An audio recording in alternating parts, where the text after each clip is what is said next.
अरे वाह, लगता है भैया भाभी ने नहीं काम वाली रखी है। चलो ये तो अच्छा किया। सुनो,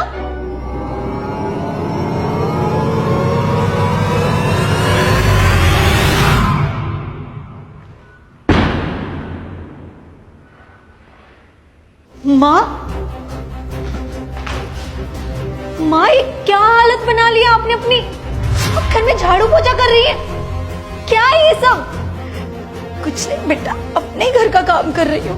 पर अरे गुनगुन, तू कब आई?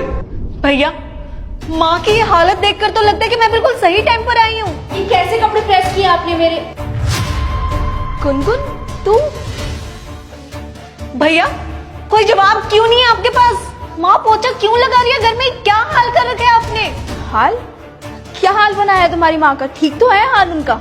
ठीक है, इस उम्र में वो घर पे झाड़ू पोछा लगा रही है और आप कह रही है वो ठीक है? अपने घर में झाड़ू पोछा कर रही है ना, किसी और के घर में तो नहीं कर रही ना। भैया, आप भाभी को कुछ बोलते क्यों नहीं है? अच्छा, अब समझ में आया कि कपड़े भी इस्त्री करने आपने माँ को ही दिए होंगे, है ना? और भाई की अब नौकरी जा चुकी है और वो घर बैठे हैं और आपकी कमाई खा रहे हैं, इसलिए वो आपको कुछ नहीं बोल रहे। हाँ, खा रहा है वो मेरी कमाई, क्योंकि हस्बैंड है वो मेरा। और तुम्हारी माँ, वो क्या कर रही है? ये बोला था बस उसको ढंग से प्रेस करने के लिए, वो भी नहीं ढंग से हुआ। एक नंबर की कामचोर है तुम्हारी माँ। भाभी, जुबान संभाल के बात कीजिए, मेरी माँ है ये। माँ है ना, तो भी इस घर से निकल और अपनी माँ को भी ले जा। अरे बस थोड़ा सा काम करने के लिए क्या बोल दिया, दोनों माँ बेटी को आग ही लग गई है जैसे। एक काम, माँ की ये हालत देखकर लगता तो नहीं है कि आप उनसे सिर्फ थोड़ा बहुत ही काम करवाती होंगी।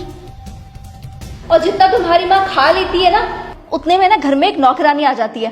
तो मैंने भी सोचा, जो पैसे नौकरानी को देने हैं वो तुम्हारी माँ से काम करके तुम्हारी माँ पे पैसे लगा दूंगी। भाभी, अपने पैसे ना आप अपने पास ही रखिए। और आप शायद भूल रही हैं, आप जिस घर में खड़ी हैं ना, वो घर मेरी माँ का है। और भैया, वो भी माँ के ही बेटे हैं, आपका कुछ नहीं है यहाँ पर। कब तक जिंदा रह लेगी तुम्हारी ये माँ? जिस दिन मर गई ना, उस दिन ये घर भी मेरा और तुम्हारा भाई भी मेरा। किस पत्थर की बनी है भाभी आप? आपको अंदाजा भी है कि आप क्या बोले जा रही हैं? मुझे सब पता है मैं क्या बोल रही हूँ और क्या नहीं बोल रही। ये तुम तो मुझे बिल्कुल मत बताओ। मुझे क्या लगता है ना, शायद आपके माँ बाप चल बसे। गुनगुन, क्यों? अभी तक जिंदा है क्या बुड्ढा बुड्ढी? बकवास बंद करो। सुमेश, तुम अपनी बहन को समझा लो। मेरी माँ के बारे में अगर इसने एक लफ्ज भी और बोला ना, तो जुबान खींच लूंगी मैं इसकी। अच्छा, मैं आपके माँ बाप के बारे में एक शब्द भी ना बोलूं और आप यहाँ पर मेरी माँ से नौकरानी की तरह काम करवा रही हैं, तो मुझे आपके साथ कैसा सलूक करना चाहिए फिर? तुम्हारी जैसी बहुओं के कारण ना हर बहू को किसी ना किसी घर में नौकरानी के जैसे ट्रीट किया जाता है। पता है क्यों? जब माँ बाप बेटे की शादी करते हैं ना और घर में बहू को लेकर आते हैं, तो अपनी बेटी को तो बेटी समझते हैं, लेकिन किसी और की बेटी को बेटी नहीं समझ पाते, क्योंकि उनके मन में डर होता है कि कहीं उनके घर में आने वाली बहू उन्हें ही उनके घर में नौकर ना बनाकर रख दे, जैसा हाल तुमने मेरी माँ का किया हुआ है। और भाभी, भैया तो तुम्हारा भी है, तो भाभी भी होगी। और तो और कई दिनों से आप अपने मायके भी नहीं गई हैं। देख लीजिएगा, कहीं आप अपने घर जाएं और आपको भी अपने माँ बाप के हाथ में झाड़ू पोछा नजर आए। मेरी भाभी की ना इतनी सी भी हिम्मत नहीं है कि मेरी माँ को एक गिलास भी उठाने के लिए बोल दे। तो भाभी, आपकी भी हिम्मत नहीं होनी चाहिए कि आप मेरी माँ से घर के काम करवा सको। उन्होंने आज तक ये सब काम नहीं किए थे, पर जब अपने ही अपनों का ख्याल ना रखे ना, तो फिर गैरों को अपना बनना पड़ता है। क्योंकि बोल देते हैं ना लड़कियों को तो कि लड़कियां पराया धन होती हैं, लेकिन मुझे लगता है कि लड़कियां ही अपने माँ बाप को ज्यादा संभालती हैं। आजकल की बहुओं और बेटों से तो कोई उम्मीद ही नहीं रखनी चाहिए। माँ, आपको इस घर में रहने की कोई जरूरत नहीं है, आप मेरे साथ चल रही हैं। माँ, देख क्या रही हैं? सोचने के लिए कुछ बचा नहीं है इस घर में अब आपके लिए। चलिए चलिए, सोचिए मत। चलिए माँ।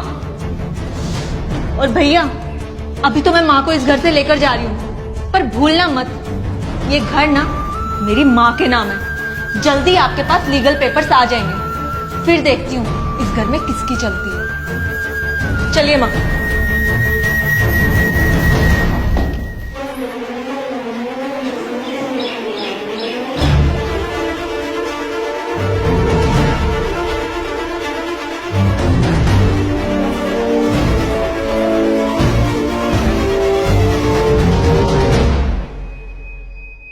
जब एक लड़की शादी करके दूसरे घर में जाती है ना, तो एक्सपेक्ट करती है कि उसके सास ससुर उसे अपनी बेटी की तरह रखें।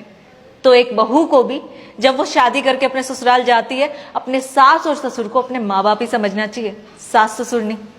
अगर आपको हमारी वीडियो में दिया हुआ मैसेज अच्छा लगा हो तो इस वीडियो को लाइक करें और कमेंट जरूर करें, और इस वीडियो को अपने दोस्तों के साथ और फैमिली के साथ शेयर करना मत भूलिएगा। Thank you.